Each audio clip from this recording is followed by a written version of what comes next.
नमस्कार दोस्तों। आज हम 12th क्लास की बुक वेदांत से मनोहर श्याम जोशी द्वारा रचित सिल्वर वेडिंग पढ़ने वाले हैं। इस कहानी को पढ़कर ऐसा लगता है मानो ये कहानी हर घर की है। एक ऐसे संयुक्त परिवार में जुड़े रहना जहाँ पर महिलाओं के अपने विचार अपनी देवरानी या जेठानियों से विचार नहीं मिलते हैं। उनको लगता है कि उन पर जुल्म होते हैं।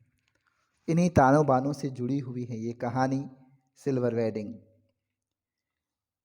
जब section officer Y for Yasho, D for Dhar, जब section officer YD Yashodhar Pant ने आखिरी फाइल का लाल फीता बांधकर निगाह मेज से उठाई, तब दफ्तर की पुरानी दीवार घड़ी 5:25 बजा रही थी। उनकी अपनी कलाई घड़ी में 5:30 बज रहे थे। पंत जी अपनी घड़ी रोजाना सुबह शाम रेडियो समाचारों से मिलाते हैं, इसलिए उन्होंने दफ्तर की घड़ी को ही सुस्त ठहराया। फाइल आउट ट्रे में डालकर उन्होंने एक निगाह अपने माथ हथों पर डाली, जो उनके ही कारण 5 बजे के बाद भी दफ्तर में बैठने को मजबूर होते हैं। चलते चलते जूनियरों से कोई मनोरंजक बात कर दिन भर के शुष्क व्यवहार का निराकरण कर जाने की किशानंद पांडे से मिली हुई परंपरा का पालन करते हुए उन्होंने कहा। कृष्णानंद किशनदा, जिसे हम बोलते हैं किशनदा पांडे, उसका असली नाम कृष्णानंद था। मे भी वो इनके गुरु रहे हों या इनके आइडियल रहे हों। कृष्णानंद किशनदा पांडे से मिली हुई परंपरा का पालन करते हुए उन्होंने कहा, आप लोगों की देखा देखी सेक्शन की घड़ी भी सुस्त हो गई है। सीधे असिस्टेंट ग्रेड में आए नए छोकरे चड्ढा ने, जिसकी चौड़ी मोहरी वाली पतलून और ऊंची एड़ी वाले जूते पंत जी को समहाउ इंस्पायर मालूम होते हैं, थोड़ी बदतमीजी सी की। एज यूजुअल बोला, बड़े बाऊ, आपकी अपनी चूनेदानी का क्या हाल है? वक्त सही देती हैं? पंत जी ने चड्ढा की दृष्टता को अनदेखा किया और कहा, मिनट टू मिनट करेक्ट चलती है। चड्ढा ने कुछ और धृष्ट होकर पंत जी की कलाई थाम ली। इस तरह की धृष्टता का प्रकट विरोध करना यशोधर बाबू ने छोड़ दिया है। मन ही मन वह उस जमाने की याद जरूर करते हैं जब दफ्तर में वे किशनदा का भाई नहीं साहब कहते और समझते थे। घड़ी की ओर देखकर वह बोला, बाबा आदम के ज़माने की है बड़े भाव यह तो। अब तो डिजिटल ले लो, एक जापानी, सस्ती मिल जाती है। यह घड़ी मुझे शादी में मिली थी। हम पुरानी चाल की, हमारी घड़ी पुरानी चाल की। अरे यही बहुत है कि अब तक राइट टाइम चल रही है। क्यों, कैसी रही? इस तरह का नहले पर दहला जवाब देते हुए एक हाथ आगे बढ़ा देने की परंपरा थी। रेमजे स्कूल अल्मोड़ा में, जहाँ से कभी यशोधर बाबू ने मैट्रिक की परीक्षा पास की थी, इस तरह के आगे बढ़े हुए हाथ पर सुनने वाला बतौर दाद अपना हाथ मारा करता था और वक्ता श्रोता दोनों ठठाकर हाथ मिलाया करते थे। ऐसी ही परंपरा किशनदा के क्वार्टर में भी थी, जहां रोजी रोटी की तलाश में आए यशोधर पंत नामक एक मैट्रिक पास बालक को शरण मिली थी। कभी किशनदा कुंवारे थे और पहाड़ से आए हुए कितने ही लड़के ठीक ठिकाना होने से पहले उनके यहाँ रह जाते थे। मैस जैसी थी, मिलकर लाओ पकाओ खाओ। यशोधर बाबू जिस समय दिल्ली आए थे, उनकी उम्र सरकारी नौकरी के लिए कम थी। कोशिश करने पर भी बॉय सर्विस में वह नहीं लगाए जा सके। तब किशनदा ने उन्हें मैस का रसोइया बनाकर रख लिया। यही नहीं, उन्होंने यशोधर को 50 रुपये उधार भी दिए कि वह अपने लिए कपड़े बनवा सके और गांव पैसा भेज सके। बाद में इन्हीं किशनदा ने अपने ही नीचे नौकरी दिलवाई और दफ्तरी जीवन में मार्गदर्शन किया। चड्ढा ने जोर से कहा, बड़े बाऊ, आप किन ख्यालों में खो गए? मैनन पूछ रहा है कि आपकी शादी हुई कब थी? यशोधर बाबू ने शक पकाकर अपना बड़ा हुआ हाथ वापस खींचा और मैनन से मुखातिब होकर बोले, now let me see, I was married on 6 February 1947। Menon ने फौरन हिसाब लगाया और चेक कर बोला, many happy returns of the day sir. आज तो आपका सिल्वर वेडिंग है, शादी को पूरा 25 साल हो गया। यशोधर जी खुश होते हुए झेंपे और झेंपते हुए खुश हुए। यह अदा उन्हें किशनदा से सीखी थी। चड्ढा ने घंटी बजाकर चपरासी को बुलाया और कहा, सुन भाई भगवान दास, बड़े बाऊ से बड़ा नोट ले और सारे सेक्शन के लिए चाय पानी का इंतजाम कर फटाफट। यशोधर जी बोले, अरे ये वेडिंग एनिवर्सरी वगैरह सब गोरे साहबों के चोचले हैं, हमारे यहाँ थोड़ी मानते हैं। चड्ढा बोला, मिक्सचर मत पिलाइए गुरुदेव, चाय मट्ठी लड्डू, बस इतना ही तो सौदा है। इनमें कौन आपकी बड़ी माया निकल जानी है। यशोधर बाबू ने जेब से बटुआ और बटुए में से 10 का नोट निकाला और कहा, आप लोग चाय पीजिए, दैट तो आई डू नॉट माइंड, लेकिन जो हमारे लोगों में कस्टम नहीं है उस पर इंसिस्ट करना, दैट मैं समहाउ इम्प्रॉपर फाइंड करता हूँ। चड्ढा ने 10 का नोट चपरासी को दिया और पुनः बड़े भाऊ के आगे हाथ फैला दिया कि एक नोट से सेक्शन का क्या बनता है, रुपये 30 हों तो चुग्गे भर का जुगाड़ करा सकें। सारा सेक्शन जानता है कि यशोधर बाबू अपने बटुए में 150 रुपये हमेशा रखते हैं, भले ही उनका दैनिक खर्चा नगण्य है, और तो और बस टिकट का खर्च भी नहीं। गोल मार्केट से सेक्रेटेरिएट तक पहले साइकिल में आते जाते थे, इधर पैदल आने जाने लगे हैं क्योंकि उनके बच्चे आधुनिक युवा हो चले हैं और उन्हें अपने पिता का साइकिल सवार होना सख्त नागवार गुजरता है। बच्चों के अनुसार साइकिल तो चपरासी चलाते हैं, बच्चे चाहते हैं कि पिताजी स्कूटर ले लें, लेकिन पिताजी को समहाउ स्कूटर निहायत बेहुदा सवारी मालूम होती है, और कार जब अफोर्ड की नहीं जा सकती तब उसकी बात सोचना ही क्यों। चड्ढा के जोर देने पर बड़े बाऊ ने 10-10 के नोट 2 और दे दिए, लेकिन सारे सेक्शन के इसरार करने पर भी वे अपनी सिल्वर वेडिंग की इस दावत के लिए रुके नहीं। मातहत लोगों से चलते चलाते थोड़ा हंसी मजाक कर लेना किशनदा की परंपरा में है। उनके साथ बैठकर चाय पीनी और गप्पाष्टक में वक्त बर्बाद करना उस परंपरा के विरुद्ध है। इधर यशोधर बाबू ने दफ्तर से लौटते हुए रोज बिड़ला मंदिर जाने और उसके उद्यान में बैठकर कोई प्रवचन सुनने अथवा स्वयं ही प्रभु का ध्यान लगाने की नई रीत अपनाई है। यह बात उनके पत्नी बच्चों को बहुत अखरती है। बब्बा, आप कोई बुढ़े थोड़ी हैं जो रोज रोज मंदिर जाएं, इतने ज़्यादा व्रत करें, ऐसा कहते हैं वे। यशोधर बाबू इस आलोचना को अनसुना कर देते हैं। सिद्धांत के धनी की किशनदा के अनुसार यही निशानी है। बिड़ला मंदिर से उठकर यशोधर बाबू पहाड़गंज जाते हैं और घर के लिए साग सब्जी खरीद लाते हैं। किसी से मिलना मिलाना हो तो वह भी इसी समय कर लेते हैं, तो भले ही दफ्तर 5 बजे छूटता हो, वह घर 8 बजे से पहले नहीं पहुंचते। आज बिड़ला मंदिर जाते हुए यशोधर बाबू की निगाह उस अहाते पर पड़ी जिसमें कभी किशनदा का 3 बेडरूम वाला क्वार्टर हुआ करता था और जिस पर इन दिनों एक 6 मंजिला इमारत बनाई जा रही है।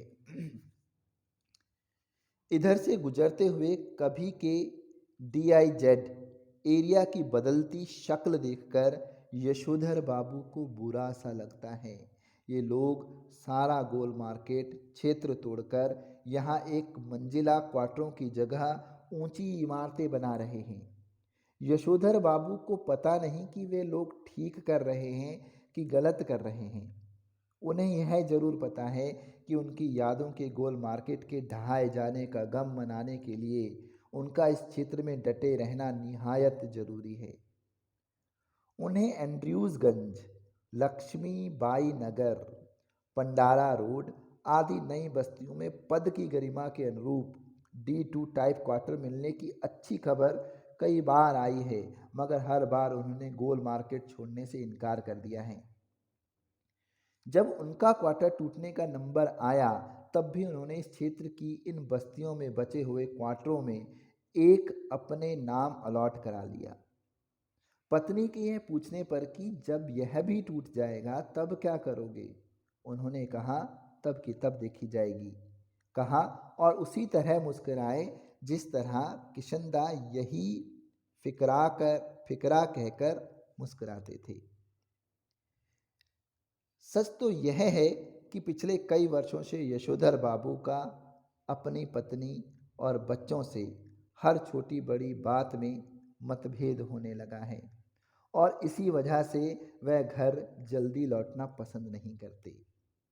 जब तक बच्चे छोटे थे तब तक वह उनकी पढ़ाई लिखाई में मदद कर सकते थे। अब बड़ा लड़का एक प्रमुख विज्ञापन संस्था में नौकरी पा गया है। यद्यपि समहाउ यशोधर बाबू को अपने साधारण पुत्र को असाधारण वेतन देने वाली यह नौकरी कुछ समझ में आती नहीं। वह कहते हैं कि 1,500 रुपया तो हमें अब रिटायरमेंट के पास पहुंचकर मिला है। शुरू में ही 1,500 रुपया देने वाली इस नौकरी में जरूर कुछ पेंच होगा। यशोधर जी का दूसरा बेटा दूसरी बार IAS देने की तैयारी कर रहा है और यशोधर बाबू के लिए यह समझ सकना असंभव है कि जब वह यह पिछले साल अलाइड सर्विसेज की सूची में माना काफ़ी नीचे आ गया था तब इसने ज्वाइन करने से इनकार क्यों कर दिया। उनका तीसरा बेटा स्कॉलरशिप लेकर अमेरिका चला गया है और उनकी एकमात्र बेटी न केवल तमाम प्रस्तावित वर अस्वीकार करती चली जा रही है बल्कि डॉक्टरी की उच्चतम शिक्षा के लिए स्वयं भी अमेरिका चले जाने की धमकी दे रही है। यशोधर बाबू जहां बच्चों की इस तरक्की से खुश होते हैं वहां समहाओ यह भी अनुभव करते हैं कि वह खुशहाली भी कैसी जो अपनों में परायापन पैदा करे। अपने बच्चों द्वारा गरीब रिश्तेदारों की उपेक्षा उन्हें समहाउ जचती नहीं। एनीवे जनरेशनों में गैप तो होता ही है सुना, ऐसा कहकर स्वयं को दिलासा देता है पिता। यद्यपि यशोधर बाबू की पत्नी अपने मूल संस्कारों से किसी भी तरह आधुनिक नहीं है, तथापि बच्चों की तरफदारी करने की मात्र सुलभ मजबूरी ने उन्हें भी मॉड बना डाला है। कुछ यह भी है कि जिस समय उनकी शादी हुई थी यशोधर बाबू के साथ गांव से आए ताऊ जी और उनके 2 विवाहित बेटे भी रहा करते थे। इस संयुक्त परिवार में पीछे ही पीछे बहुओं में गजब के तनाव थे, लेकिन ताऊ जी के डर से कोई कुछ कह नहीं पाता था। यशोधर बाबू की पत्नी को शिकायत है कि संयुक्त परिवार वाले उस दौर में पति ने हमारा पक्ष कभी नहीं लिया, बस जिठानियों की चलने दी। उनका यह भी कहना है कि मुझे आचार व्यवहार के ऐसे बंधनों में रखा गया मानो मैं जवान औरत नहीं बुढ़िया थी। जितने भी नियम इनकी बुढ़िया ताई के लिए थे वे सब मुझ पर भी लागू करवाए, ऐसा कहती हैं घरवाली बच्चों से। बच्चे उससे सहानुभूति व्यक्त करते हैं, फिर भी वह यशोधर जी से उन्मुख होकर कहती हैं, तुम्हारी ये बाबा आदम के ज़माने की बातें मेरे बच्चे नहीं मानते, तो इसमें उनका कोई कसूर नहीं। मैं भी इन बातों को उसी हद तक मानूंगी जिस हद तक सुभिता हो। अब मेरे कहने से वह सब ढोंग ढकोसला हो नहीं सकता, साफ बात। धर्म, कर्म, कुल परंपरा सबको ढोंग ढकोसला कहकर घरवाली आधुनिकाओं का सा आचरण करती हैं, तो यशोधर बाबू शौनियल बुढ़िया, चटाई का लहंगा या बूढ़ी मुँह मुहासे लोग करे तमाशे कहकर उसके विद्रोह को मजाक में उड़ा देना चाहते हैं, अनदेखा करना चाहते हैं, कर देना चाहते हैं। लेकिन यह स्वीकार करने को बाध्य भी हो जाते हैं कि तमाशा स्वयं उनका बन रहा है।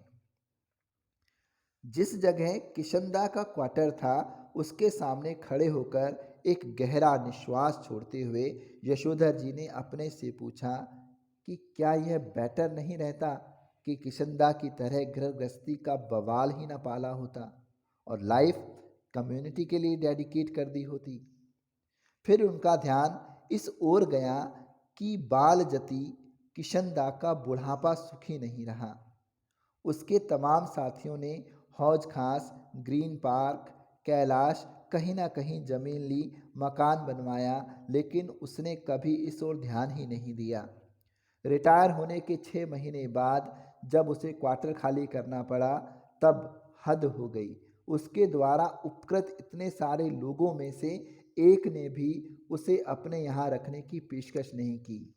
स्वयं यशोधर बाबू उसके सामने ऐसा कोई प्रस्ताव नहीं रख पाए, क्योंकि उस समय तक उनकी शादी हो चुकी थी और उनके 2 कमरों के क्वार्टर में 3 परिवार रहा करते थे।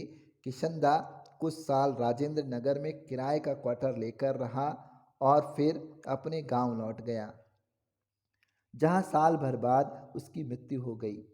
ज़्यादा पेंशन खा नहीं सका बेचारा। विचित्र बात यह है कि उसे कोई भी बीमारी नहीं हुई, बस रिटायर होने के बाद मुरझाता सूखता ही चला गया।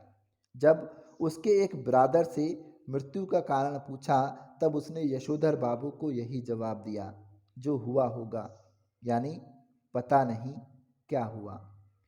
जिन लोगों के बाल बच्चे नहीं होते, घर परिवार नहीं होता, उनकी रिटायर होने के बाद जो हुआ होगा से भी मौत हो जाती है। यह जानते हैं यशोधर जी। बच्चों का होना भी जरूरी है। यह सही है कि यशोधर जी के बच्चे मनमानी कर रहे हैं और ऐसा संकेत दे रहे हैं कि उनके कारण यशोधर जी को बुढ़ापे में कोई विशेष सुख प्राप्त नहीं होगा। लेकिन यशोधर जी अपनी मर्यादा पुरुष किशनदा से सुनी हुई यह बात नहीं भूले कि गधा पचीसी में कोई क्या करता है, इसकी चिंता नहीं करनी चाहिए, क्योंकि बाद में हर आदमी समझदार हो जाता है। यद्यपि युवा यशोधर को विश्वास नहीं होता, तथापि किशनदा बताते हैं कि किस तरह मैंने जवानी में 50 किस्म की खुरापात की हैं। ककड़ी चुराना, गर्दन मोड़ के मुर्गी मार देना, पीछे की खिड़की से कूदकर सेकंड शो में सिनेमा देख आना, कौन सा कर्म ऐसा है जो तुम्हारे इस किशनदा ने नहीं कर रखा। जिम्मेदारी सर पर पड़ेगी तब सब अपने ही आप ठीक हो जाएंगे। यह भी किशनदा से विरासत में मिला हुआ एक फिक्रा है, जिसे यशोधर बाबू अक्सर अपने बच्चों के प्रसंग में दोहराते हैं। उन्हें कभी कभी लगता है कि अगर मेरे पिता तब नहीं गुजर गए होते जब मैं मैट्रिक में था, तो मैं भी गधा पचीसी के लंबे दौर से गुजरता। जिम्मेदारी सर पर जल्दी पड़ गई तो जल्दी ही जिम्मेदार आदमी भी बन गया।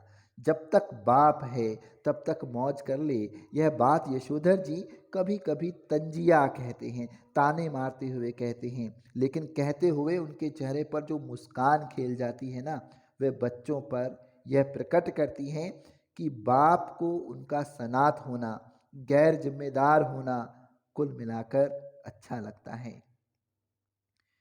यशोधर बाबू कभी कभी मन ही मन स्वीकार करते हैं कि दुनियादारी में बीवी बच्चे उनके अधिक सुलझे हुए हो सकते हैं, लेकिन 2 के 4 करने वाली दुनिया ही उन्हें कहाँ मंजूर है जो उसकी रीत मंजूर करे। दुनियादारी के हिसाब से बच्चों का यह कहना सही हो सकता है कि बब्बा ने डीडीए फ्लैट के लिए पैसा ना भर के भयंकर भूल की है, किंतु समहाउ यशोधर बाबू को किशनदा की यह उक्ति अब भी जचती है। मूर्ख लोग मकान मानते हैं, मूर्ख लोग मकान बनाते हैं, सयाने उनमें रहते हैं। जब तक सरकारी नौकरी तब तक सरकारी क्वार्टर, रिटायर होने पर गांव की का पुश्तैनी घर, बस। तो आज हम इसको यहीं रोक रहे हैं। बाकी की कहानी हम कल दोबारा लेकर आएंगे। आपको अगर ये कहानी अच्छी लग रही है तो आप इसको सब्सक्राइब करना, लाइक और कमेंट करना बिल्कुल भी ना भूलें।